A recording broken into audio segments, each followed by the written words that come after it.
All right, ladies and gentlemen, we've got a special treat, actually. The program shows that we're going to hear from Congressman Mark Meadows, but I'm not going to introduce the Congressman because I'm going to let that role fall to someone that we were hoping to hear from this morning, and that's the chairman of the American Conservative Union. Now, this man is a big deal. He's a big guy and he's a big deal. He's one of the main fundraisers for the Republican Party. He's grown the American Conservative Union by a factor of many times since he's been involved there. He interestingly was for many years invited to speak on the left-wing media there, the CNNs of the world, but he doesn't get invited anymore. He's been banned. It's not banned because of his outrageous views. He's been banned because he's making too much damn sense. And they don't want to talk to him anymore. I got a call from the Drum today.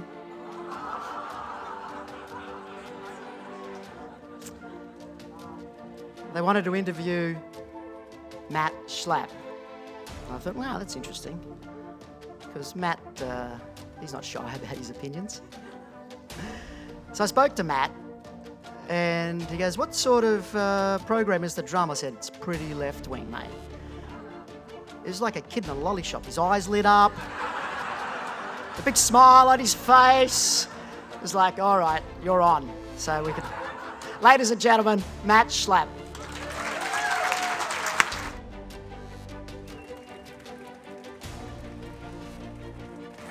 Thank you, everyone. So I was supposed to be here this morning, but I know you don't know what it's like to come in as a foreigner into your airport, but I do think I got in every line I was not supposed to be in, which, by the way, I'm all for the idea that it's a little bbit difficult for a foreigner just to walk into your country without it being a little bit difficult, so I was okay with that. Unlike the United States. Yes, unlike the United States, that's right. So this is a great honor, and I just want to say quickly, Andrew, thank you for your nice comments. And as an American coming here, I can't tell you how refreshing it is to be with all of you. Can I just say thank you very much for everything you're doing for your country? Thank you. We'll get into this with the congressman, but a lot of times in America, if you're a conservative, they really do try to shame you, and you feel this way here too. They try to shame you. They try to isolate you. They try to make you feel like you're the only one with those crazy views that you have. And I'm lucky because I have a great wife that agrees with me on politics. That's all she agrees with me on, by the way, just politics. But so sometimes the two of us together during that 2016 campaign, you know this with Debbie, who's I'm sure out here in the audience, Mark's wife, is there were times when, as we were falling to sleep, we felt like the only two people in the world and we knew we weren't the only two, but sometimes they make us feel this way. And I just want you all to know, not only are there millions of American conservatives, and just Americans who wouldn't even maybe call themselves conservative, but as your former prime minister said, who are just practical and want the best thing for their country. And there are millions of people around the globe. We're going to be doing CPACs in Brazil, in Ireland. We're leaving here. The chairman of the Japanese Conservative Union was with you earlier today. We're going to be going to our third CPAC in Tokyo. So this is a movement that's happening all over the world, and it's amazing how it all starts on the same kind of principles. And there's nobody in America who on a daily basis fights more for these principles than Congressman Mark Meadows. He's a very, very unique politician. He's unique because he's not an angry conservative. You know, we all know those, and they're good. I love angry conservatives. There's nothing better. I mean, I want to have a glass of bourbon with every angry conservative because those are the greatest conversations. But we also know we live in democracies, and we're trying to convince people. And right. Congressman Meadows has a great way of reaching out to people all over the country and all over the world. He's been in the Congress since 2013. He helped establish this thing called the Freedom Caucus. I don't know if any of you are aware of this.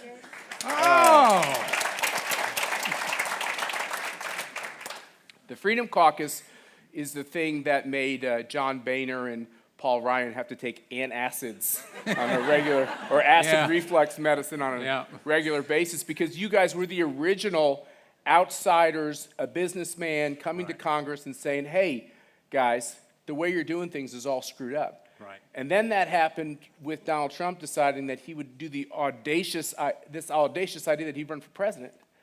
And so I'm not so surprised that you were actually one of his strongest allies as he moved from this idea of, well, is he going to run, is he not going to run, to getting the Republican nomination.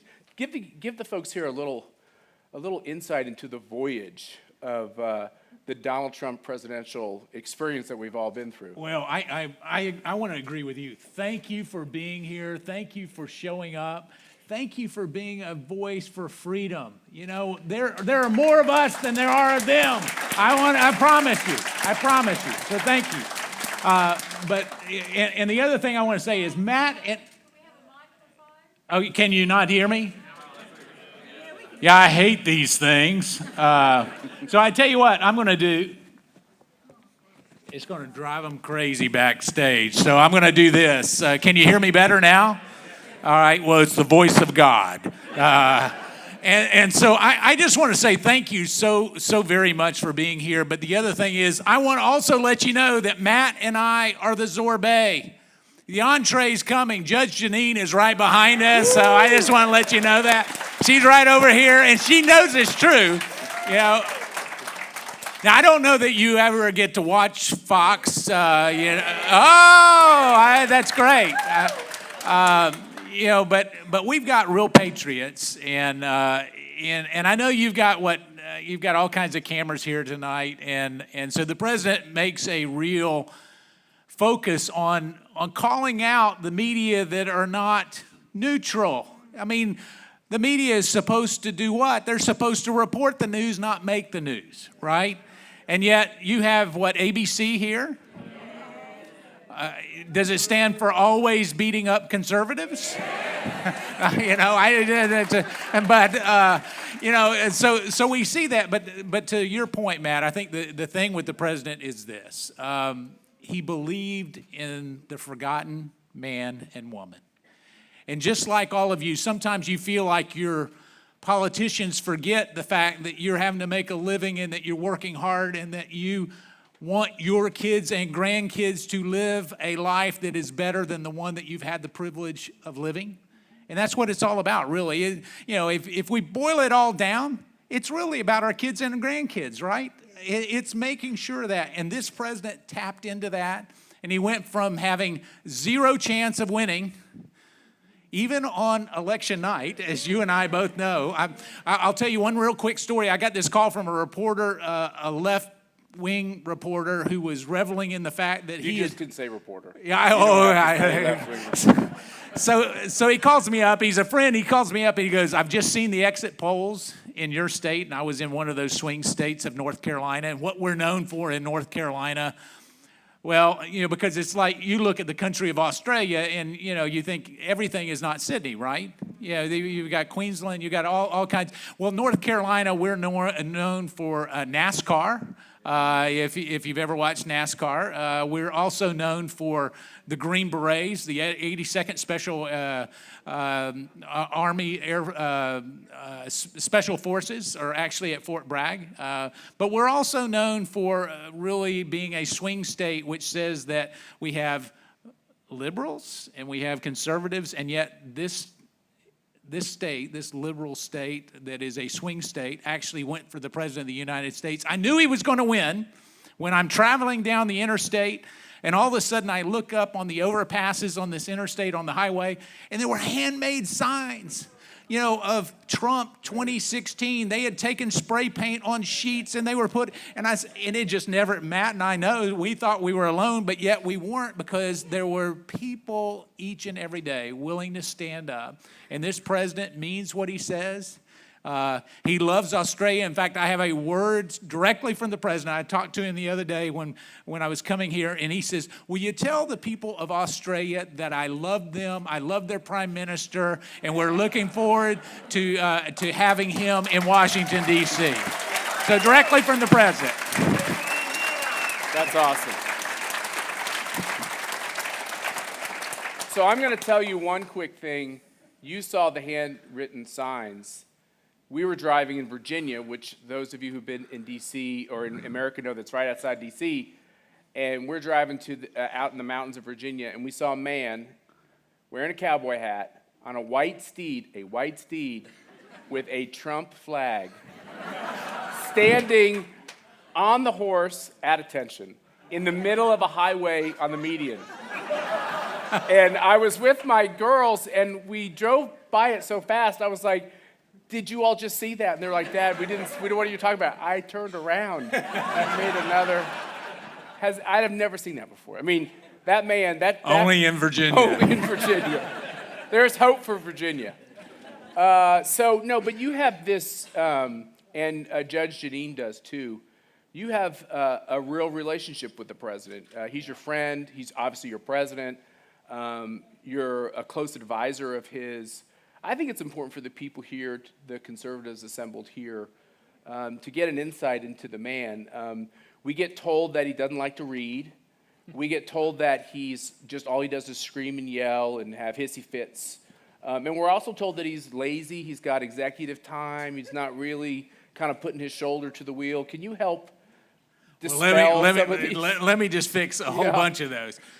The president loves our country. He loves freedom. He's willing to stand up, but he loves people.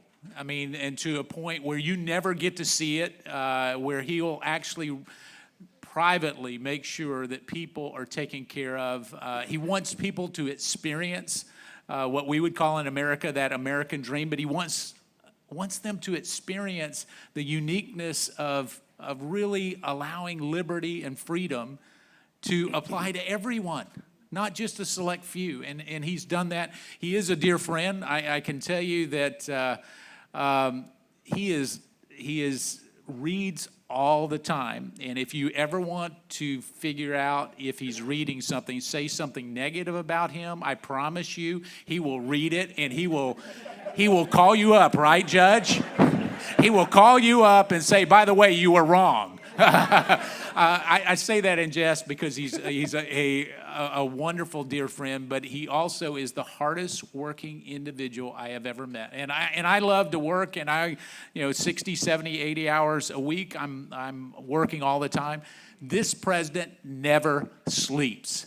I've gotten calls from him at 1 a.m. I've gotten calls from him at 3 a.m. I've gotten calls from him at 5:30 and 6:30 a.m. I wish he would just sleep, and so I could sleep. But no, and I think that it's true because everybody wants to put out a negative thing about this president, and really what he wants is fairness.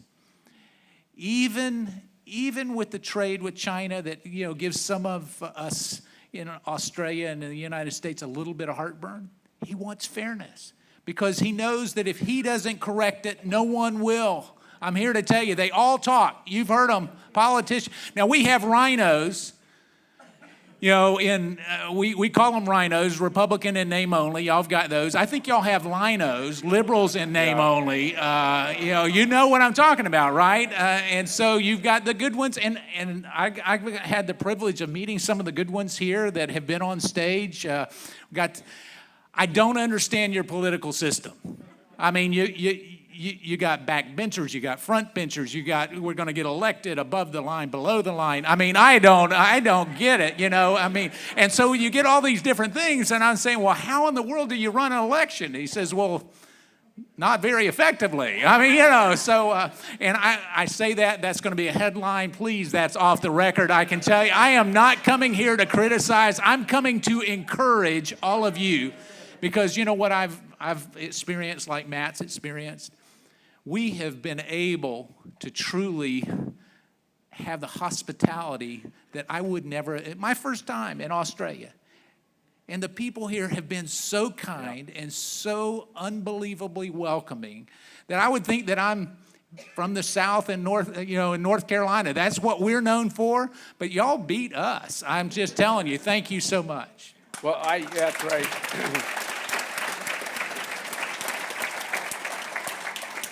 Yeah, I have to say, when I took a taxi over here from the hotel, and one of the cops, we call them cops in America, was walking around the block and yelled at the taxi cab driver, because like only a taxi cab driver can do, I think he was blocking at least maybe 2 to 3 lanes while he was taking my credit card. And so the cop came over and really kind of chewed him out, which was totally the appropriate thing to do. But this is the only country, I think, where then when I got out of the cab, she came up and apologized to me that I got to see that side of her. She goes, "I'm usually not like that." I was like, oh, wow, a cop who apologizes. This is awesome. Can we bring her to the United States? Exactly. That was pretty cool. So we had, what did you say? I thought you had something very sarcastic to say. Come on, we're going to put one of these things around your head. It was a real honor to hear from your former prime minister earlier today. And I thought he said so many things. Actually, all the speakers said things that have really stuck with me. But one of the things that's great about a conference like this, a CPAC conference, is even things that you thought you understood well, you hear about in a new way, and it really gets your brain thinking. And he brought up this idea about pragmatism. And he said conservatives are practical. And, in our own vernacular, I often say conservatives are just people that want to make sure that something's going to work well.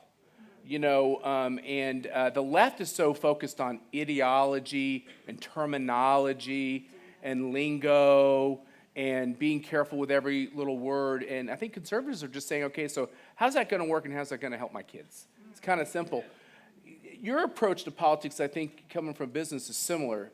Does that ring true with how you approach your job in Congress every day? Well, I think if you could be pragmatic about it, it really comes down to if you're going to tax something and you continue to tax it until you raise the taxes so high nobody wants to buy it, that's a problem. Wouldn't you agree? I mean, and Margaret Thatcher had the best line, eventually you run out of other people's money. Now, the liberals, I got to quit using that term in Australia. Just call them socialists. The socialist progressive left do not believe that you ever run out of, they think that money grows on trees. That's why they're green. They want to plant more trees, assuming more money comes, that's where it's all at. But you've got to be pragmatic when it comes to a lot of this. And really what it is each one of you have a contribution to make. And I want you to think about that today. Before you leave this conference, what is my contribution going to be for freedom, for liberty, to making sure that our kids have a safe environment? A lot of those values for me, I'm a business guy, but a lot of those values for me come from my Judeo-Christian values. It's so important to me that I want to make sure that I can pass it on to someone else. Now, it's not forcing them to think a certain way, because that's what the progressives do. They really, you want to just be left alone most of the time, right? You just say, I want to make a good living. I want to provide for my family. Just leave me alone. Now, the progressives don't want to do that. And so what do? They super glue themselves to the road, don't they? I've never seen anything quite like it. I have. I was going to my office the other day. I was there, and I had a couple of climate people. They glued themselves to the actual door to keep us from going to votes, and I'm coming through and they're yelling all kinds of stuff, and they've got yellow tape like it's a crime scene. It was a crime scene. I'm just here to tell you, it was a crime scene. But when you look, is it practical that you would glue yourself to a door and wait for hours in hopes that somebody comes by that you can stop? That's not practical. So we have to take a practical approach, and I think for a lot of that... But this is very important. How the hell did they get them off those doors? Did we ever find the moral to the story? I hope they're still there. Yeah. No. I know you agree, don't you? Yeah. You can't fix stupid. I'm just telling you, you can't fix stupid. So if you look at that, we're going to... you gotta find a way that actually works, and by that, a limited government, one that embraces freedom, one that is the same here in Australia as it is in the United States of America, because we understand what freedom does. It lifts everyone out of poverty, not just a select few. It gives everybody the opportunity, and it puts the value back in work. You know, that's what we need to do, put the value back in work. And when we do that, ultimately, it is taking that practical solution and saying that government is not the answer for everything. Government is not the answer for everything. And if you think it is, if you think that, well, here's one of the things, is we have a lot of unions, and unions have a proper role in certain areas, right? But we have a lot of unions in the federal government. Now, but yet in the United States, they say the federal government is the best arbiter of what is true and fair and right. Well, if that's the case, why would you need unions in the federal government if everything they're going to do is fair and right?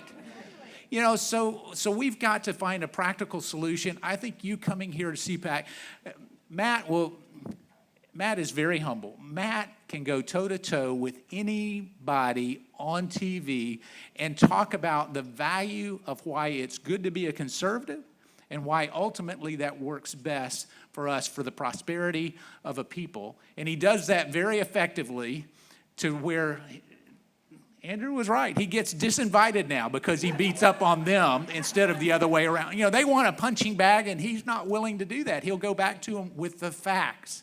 And that's what we have to do, is make sure that we do that. And I can just say that one of the other things is, you know, we've got several hundred people that are here at CPAC. Let it be the first CPAC Australia. You know, let there be thousands of people over that's right. coming. I promise you, I will come back, Lord willing. Yeah. But let's let this be the start of what will take over Australia. Well, you know, we had 50 years ago when CPAC started in America, we had about, I wasn't there, I'm not quite that old, but we had 250 people or so, Dan will know the number, assembled in a hotel in Washington, D.C. You get started with a step. And I'm kind of blown away with this first step. This is a lot more people than I thought you'd have. I've got to talk to so many of you already. It really pumps me up. I believe that we're in an age where we can't look for all the answers in our elected officials. Mark Meadows is a very unique person. We've got to hear from some of your Australian politicians who are unique. But the real brave ones who will bleed for the cause, you know how rare they are. They're really rare. A lot of I think our real answers are going to come from people like you. And I've heard about this over and over again in Australia, that when it comes to politics, you guys have a culture of not always stepping up and screaming and saying this has to stop. And I think a lot of people in America, like North Carolina is a southern state, people are more genteel except for basketball, and they're more careful, and they're polite. Yeah. But and I think manners are important. It's one of the things in our culture we should pass on to our kids. By the same token, how do you be mannerly when someone's trying to destroy the foundations of your country? Well, we have to make sure that we speak up, and we can do that in a civil way. And you're right, in North Carolina, I mean, I can drive along the side of the road, and I live in this little small town, and you think that if you're from here, you live in a small town. I mean, the year-round population of this place I live is less than 900, you know, and so, I mean, there was never supposed to be a member of Congress that ever came from this little small town, and yet I can drive along the side of the road, and you're always waving because you know everybody, and I mean, you get to the point where you're waving at dogs on the side of the road, you know, I mean, you know, just saying, hey, you want to come across real nice. And yet it is important that we speak the truth. And we can do that in love, but we need to speak the truth. And when we speak the truth, ultimately what happens is it starts to resonate. And the reason you guys are so polite, even the taxi cab drivers here are pretty polite. Now, yeah. I mean, I was amazed. You drive on the wrong side of the road, that's okay. But you know, I also appreciate the fact that you're so polite that when you do the crosswalk, you have a thing to tell me which way to look. You know, I mean, you know, it says look this way, and I kept thinking, well, why is that? And well, it's because you'll get hit if you don't do it. I mean, and so, but it works. See, it works. Yeah. It's real practical. Here's the thing that I would ask you to do, is make sure that in that polite way that you don't censor yourself and quit talking. Because that's all the left wants you to do. They want to be so loud that you quit talking. And so my encouragement, if you forget everything else that I say here today, do not self-censor your speech. Speak boldly and make sure that you continue to do that, okay?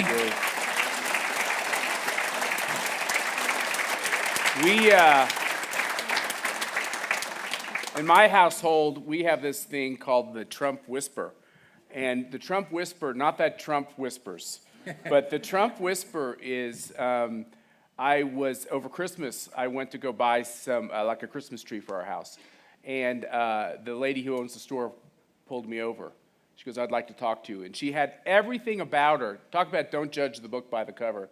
Everything about her was like, oh, God, she's going to holler at me. I'm going to get a piece of this liberal woman who grows plants for a living. I was like, here it comes. And I was just steeling myself up to try to figure out just how to take it. And she goes, I love Trump. And I was like, really? She's like, I love him so much. Could you tell him how much I love him? I was like, oh, I'll tell you. Especially if you give me a real good deal on this tree. But then she pulled over. This happens to us all the time in America, and Mark has the same experience. I'm sure the judge does too. If I go to a hotel and the bellman is an immigrant, black, minority, I cannot tell you how many times they will whisper in my ear, if you see the president, tell him that I don't think he's a racist and tell him I think he's doing a good job. Yeah. This is a lie. This is a lie, this whole idea about how America is so bound up by racial animosity. I tell you, this is not the America that we experience, and this whole idea that we have to whisper. So she brings over her black employee who's literally from Africa. He's a new American, and he loves Trump. And then we're all sitting there whispering at how much we like Trump. And I turned to the other two. I was like, why are we all whispering? Because everyone feels like if they express themselves honestly and openly, they're not wealthy people, they're not people with power and privilege, that there's great ramifications when the left turns on you. Well, there is, and you're so right. And yet, here's the interesting thing is, only in a free democracy can someone from nowhere that's not connected to anybody become somebody. And it's only in those countries, and we don't have to look any further. If you look at the peninsula of Korea, you have a free Korea, and you have a regime that is not free in North Korea. What do we see in their economy? The 9th largest economy in the free part of Korea, with the 125th largest economy in the non-free part of that peninsula. Same people group, same geographical area, and yet what you see is freedom brings prosperity, and it lifts everybody up. And this president, you're so right. He wants to make sure that everyone can enjoy that prosperity, not just a select few. And can I say one nice, well, I haven't said many nice things, so I'm going to say one thing that I want you to hear very real as a heartfelt compliment. And I don't mean any disrespect by saying it. I was having actually coffee with Craig Kelly, and we were there, who I think is a real good guy, a great guy, and so we were having just a normal conversation, and so all of a sudden this guy comes up and introduces himself to me, and and he says, "Hi, I'm Tony Abbott," and I say, "Well, I'm Mark Meadows. Nice to meet you," and and we have this real casual conversation, and I sit down, and Craig said, "Well, that was the previous prime minister." I said, "Oh, I didn't know." But I say that because I want to give you a real compliment. Here is a guy, and I guess y'all would say a normal bloke. I mean, that may be a swear word for all I know, but I mean, but here is a normal bloke coming up, introducing himself, has every right to think that he is better than anybody else based on the position he had, and yet what was he? A normal person who was engaging on a personal level with somebody from across the pond who made me feel welcome. And that's what Australia and your way of living is all about. And that's what needs to be applauded in this country. I mean, truly.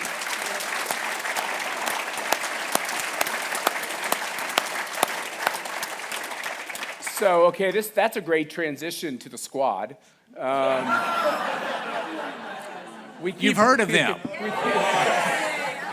We keep reading about these, as they would call themselves, young women of color, who, if you go back to this question of racism, every time I do go on one of these terrible shows and they say, can't you see that Donald Trump is a racist? I remind them that Donald Trump is just the latest racist, in air quotes, Republican president.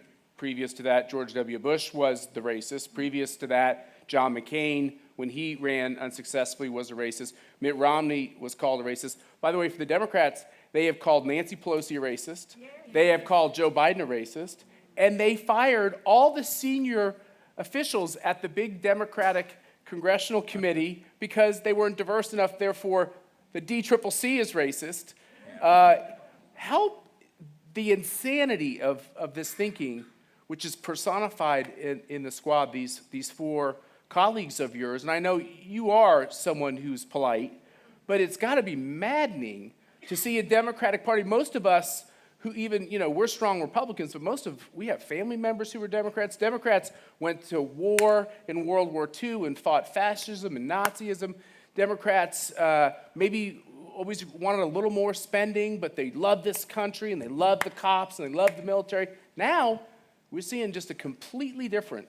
Well, you're right. We're seeing it now. I have on one of my committees. I have 3 of the 4 of the squad members on one of my committees. Yeah, and so it's a gift that keeps on giving.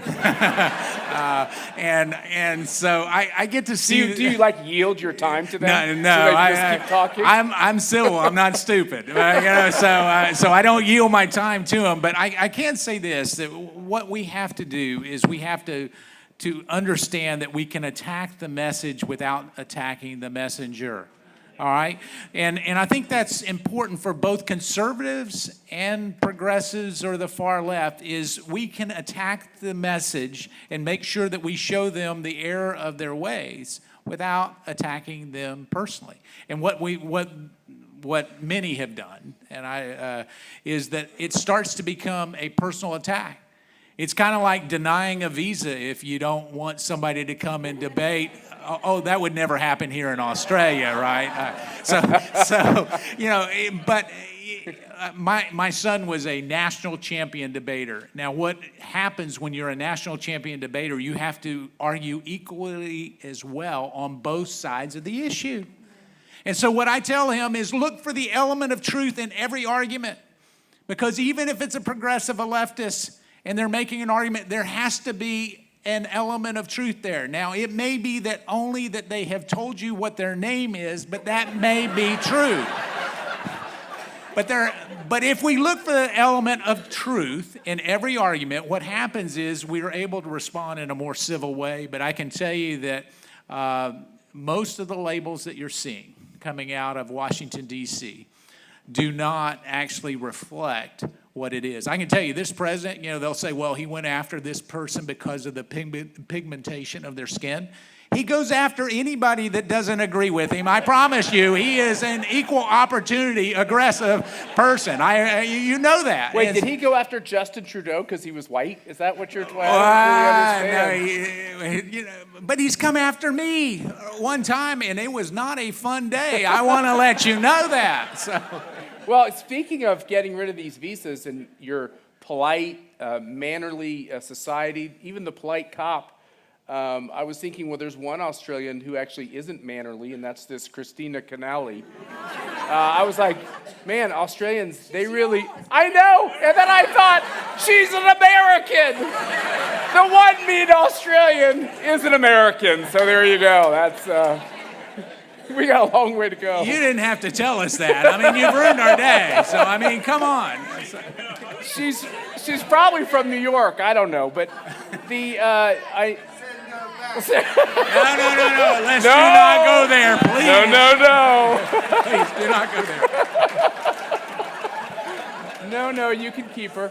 And I know we want to keep Andrew on his schedule here, but as you think back, it's not been that many years you've been in Congress. Right. And we go back to this idea of, you're looking at the state of the world, you're seeing the rise of socialism in America, you're seeing it in a lot of places, you're seeing what China is doing with its assertive and aggressive economic and national security policies, which are incredibly troubling. If you look at everything that the world's going through, what's the main reason you're doing what you're doing? Why are you serving in government? What gets you motivated to do what you're doing? Well, I think, and thank you for the question. I will say this: I had a great living. I lived the American dream. I came up with very humble beginnings, made a very good living, and then it was service. It was about serving our fellow man. And when you have a heart that wants to serve other people, what you want them to do is to be able to experience that greatness that you've been able to experience. And so for me, it was giving up a lot of that, as you have, to say, all right, you're going to get attacked. I've had more bad things said about me since I've been in government. I've learned new words that I never knew existed. But it's all about serving our fellow man. And for me, one of the passions, and I'll close with this since I see the red light coming, we normally go right through red lights in the United States. Oh, don't go through the red light, whatever I do. Can I just tell you, on the other side of this red light is Judge Shapiro. Okay, well, so I would really it's been nice knowing you. We'll see you. God bless you. Thank you so much. We love you. Thank you. Really appreciate it.